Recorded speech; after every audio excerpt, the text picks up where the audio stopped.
মা আপনি এখানে আসেন, কিছু সময়ের জন্য আপনি এখানে চুপ করে দাঁড়িয়ে থাকেন, আমি আপনাকে কিছু দেখাচ্ছি। চুপ করে থাকুন।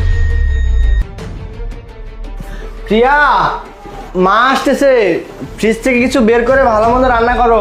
কি বললে তুমি? তোমার মা আসতেছে মানে? আচ্ছা, তোমার মায়ের কি লজ্জা শরম বলতে কোনো কিচ্ছু নেই? হ্যাঁ, এই তো রাস্তায় সেদিনকে অপমান করলাম, তারপরও আবার আসতেছে কেন? হ্যাঁ, কি শুরু করছে কি তোমার মা?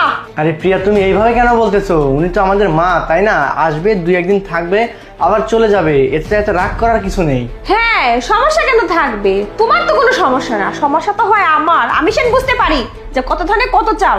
তোমার মা আসা মাত্রই এটা খাবো না, ওটা খাবো না, গরম পানি করে দাও, মানে মাথাটা খেয়ে ফেলে আমার। সারাক্ষণ তার কাজ করতে করতেই আমি ব্যতিব্যস্ত হয়ে যাই। মানে এই কাজ করে দাও, ওই কাজ করে দাও। আমি কি তোমাদের বাড়ির চাকর নাকি চাকরানি, কোনটা যে সারাক্ষণ তোমাদের সেবাই করে যাব? আমার কি জীবন বলে কিছু নাই? শোনো, তোমার মাকে সাপ সাপ আসতে নিষেধ করে দাও, তা না হলে কিন্তু একটা কুরুক্ষেত্র বেজে যাবে, আমি বলে দিলাম। তুমি এইভাবে কেন বলতেছো? আমি কি একবার তোমাকে বলছি যে তুমি আমাদের বাড়ির চাকরানি? হ্যাঁ, এইভাবে কেন বলতেছো? বেচারি আসবে, 2 দিন থাকবে, চলে যাবে। তাছাড়া আমরা ওনাদের সন্তান, উনি আমাদের কাছে আসবে না তো কোথায় আসবে? এই 2 দিনেরই তো ব্যাপার, তাই না? আচ্ছা, আমার মায়ের জায়গায় যদি তোমার মা আসতো, তুমি কিভাবে বলতে পারতা বলো? দেখো, তোমার এসব ডায়লগ না শোনার জন্য আমি বসে নাই, বুঝতে পারছো?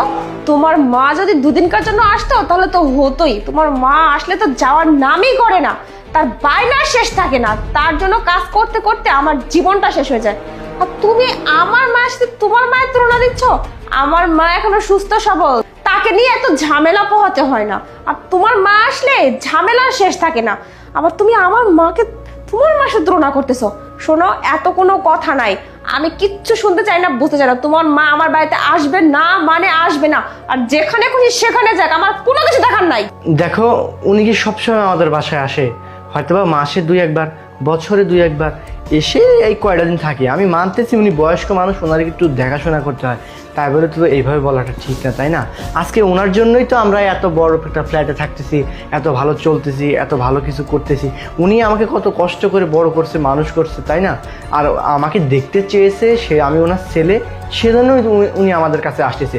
2টা দিনেরই তো ব্যাপার, একটু মানিয়ে নেওয়ার চেষ্টা করো না। এই, তুমি এটা কি কথা বললে? প্রত্যেকটা বাবা মায়ের যে দায়িত্ব কর্তব্য তার সন্তানকে মানুষ করা, তোমাকেও করছে। এটা এমন কি কাজ করে ফেলছে? হ্যাঁ শোনো, তুমি লেখাপড়া শিখছো, তোমার বাপ মার দেখাশোনা করবা, ভালো কথা। তুমি তো টাকা পয়সা গ্রামের বাড়িতে পাঠাচ্ছই, তোমার মাকে তো দেখাশোনা করতেইছো, তাহলে ওনাকে কেন এখানে আসতে হবে? তাছাড়া দেখো, উনি একজন বয়স